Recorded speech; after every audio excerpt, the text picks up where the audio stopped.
Good morning student. आज हमारा topic है कोलिजन डायमीटर, संघट्ट व्यास। ठीक है, हमें पता है कि गैस के मॉलिक्यूल्स क्या होते हैं, हमेशा मूवेबल होते हैं, गतिशील होते हैं।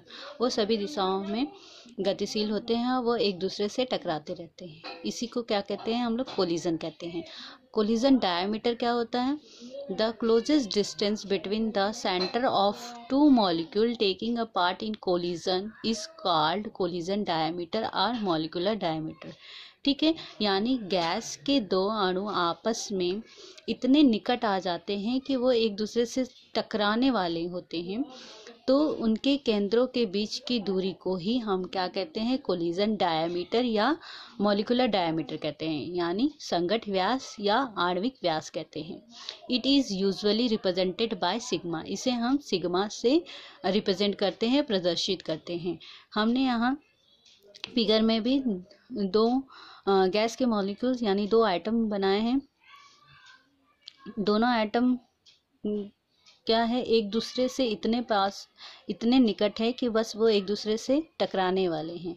तो ये क्या है, दोनों एटम के सेंटर ऑफ मास है। ठीक है, यानी ये दोनों एटम के केंद्र है। तो इन केंद्रों के बीच की दूरी को ही हम क्या कहते हैं, कोलिजन डायमीटर कहते हैं। ठीक है, collision diameter can be calculated provided the viscosity of the gas is known to us। अगर हमें किसी गैस की विस्कोसिटी नोन है तो हम उस गैस का कोलिजन डायमीटर कैलकुलेट कर सकते हैं। ठीक है, यहाँ कोलिजन डायमीटर का फॉर्मूला दिया है, सिग्मा स्क्वायर इक्वल टू कोष्टक में MRT हाफ पाई के पावर 3/2 n और नीटा। ठीक है, नीटा क्या है, यहाँ पे विस्कोसिटी है। ठीक है, if the distance between the centre of two molecule is less than sigma there would be collision between them. यदि दो मॉलिक्यूल्स के बीच का डिस्टेंस सिग्मा से कम हो जाता है, ठीक है, यानी दो एटम के बीच की दूरी क्या हो, दूरी सिग्मा से कम हो जाती है, तो हम मानते हैं कि कोलिजन हो जाता है, वो दोनों टकरा जाते हैं।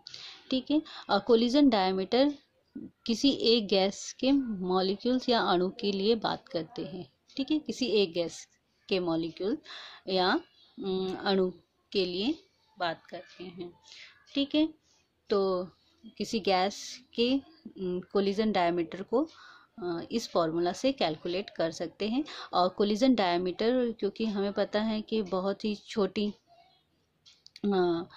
इकाई होती है, क्योंकि बहुत ही सूक्ष्म पार्टिकल्स होते हैं एटम, तो इनके बीच की डिस्टेंस भी बहुत कम होगी। तो कोलिजन डायमीटर को हम लोग एंगस्ट्रॉम द्वारा नापते हैं। ठीक है, यानी इसकी इकाई एंगस्ट्रॉम में होती है। Collision number and collision frequency. ठीक है, यानी संघट्ट संख्या और संघट्ट आवृत्ति। ठीक है, हमें पता है कि गैस के मॉलिक्यूल्स क्या होते हैं, गतिशील होते हैं, सभी दिशाओं में गतिशील होते हैं और एक दूसरे से टकराते रहते हैं। तो कोलिजन नंबर यानी उसकी नंबर कितनी टक्कर हुई, इसे हम कोलिजन नंबर कहते हैं। और इसे कैसे डिफाइन करते हैं, it is defined as the number of collision which a molecule make with other molecule in per unit time and per unit volume is called collision number. ठीक है, यानी इकाई समय में गैस के एक अणु इकाई आयतन में गैस के दूसरे अणु से जितनी बार टकराता है, उन टक्करों की संख्या को ही क्या कहते हैं, कोलिजन नंबर या संघट्ट संख्या कहते हैं। और इसे Z1 द्वारा रिप्रेजेंट करते हैं। The collision number has been calculated by following relation. Collision number को हम लोग इस फॉर्मूला द्वारा कैलकुलेट कर सकते हैं। Z1 equal to √2 pi V sigma square n, जहाँ Z1 क्या है, कोलिजन नंबर है, V क्या है, एवरेज वेलोसिटी, यूनिट क्या है, सेंटीमीटर पर सेकेंड, सिग्मा क्या है, कोलिजन डायमीटर, n क्या है, number of molecule in 1 cc centimetre cube of a gas. ठीक है, यानी कोलिजन नंबर हमें पता है कि गैस में बहुत सारे मॉलिक्यूल्स या एटम्स होते हैं, तो हम किसी एक पर्टिकुलर एटम की बात करते हैं, यानी इकाई आयतन में इकाई समय में एक अणु जितनी बार दूसरे अणु से टकराता है उसी को हम लोग क्या कहते हैं, कोलिजन नंबर कहते हैं। यहाँ हम एक किसी पर्टिकुलर एटम की बात करते हैं, किसी एक एटम की बात करते हैं, ठीक है। कोलिजन फ्रीक्वेंसी या संगत आवृत्ति, ठीक है। इससे पहले हमने कोलिजन नंबर पढ़ा, अब हम कोलिजन फ्रीक्वेंसी पढ़ते हैं। कोलिजन फ्रीक्वेंसी क्या होती है? The number of collision in 1 centimetre cube of a gas per second is called collision frequency, यानी पर सेकेंड इकाई समय में इकाई आयतन में गैसों में होने वाले कुल संघट या टक्करों की संख्या को ही क्या कहते हैं, कोलिजन फ्रीक्वेंसी कहते हैं।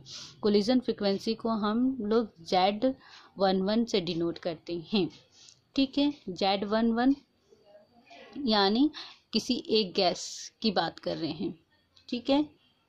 यदि गैस में कोई दूसरी गैस इन्वॉल्व है तो अब हम क्योंकि उसमें 2 अणु होंगे, ठीक है, यहाँ पे किसी एक गैस की बात कर रहे हैं। यदि हम लोग गैस में कोई दूसरी गैस मिला देते हैं तो उसमें 2 अलग अलग अणु होंगे, तो उसके कोलिजन फ्रीक्वेंसी को हम लोग Z12 से रिप्रेजेंट करते हैं, ठीक है। Collision frequency can be calculated by Z11 equal to 1/2 into n into collision number. 1/2 क्यों लिए हैं? क्योंकि हमें पता है एक कोलिजन के लिए हमें 2 मॉलिक्यूल की ज़रूरत होती हैं, तो सारे मॉलिक्यूल एक दूसरे से अगर कोलाइड हो रहे हैं तो नंबर ऑफ मॉलिक्यूल्स क्या हो जाएंगे, हाफ हो जाएंगे, ठीक है। तो इसीलिए यहाँ पे हाफ लिए हैं। एन क्या है? Number of molecule in per unit volume. Collision number का फॉर्मूला पीछे हमने अभी देखा था, ठीक है। तो 1/2 इंटू एन √2 कोलिजन नंबर का फॉर्मूला लिख देते हैं, pi v sigma square n. तो Z11 क्या हो जाएगा? 1/√2 pi v sigma square n square, ठीक है। तो इस फॉर्मूला से हम लोग किसी गैस के कोलिजन फ्रीक्वेंसी को कैलकुलेट कर सकते हैं।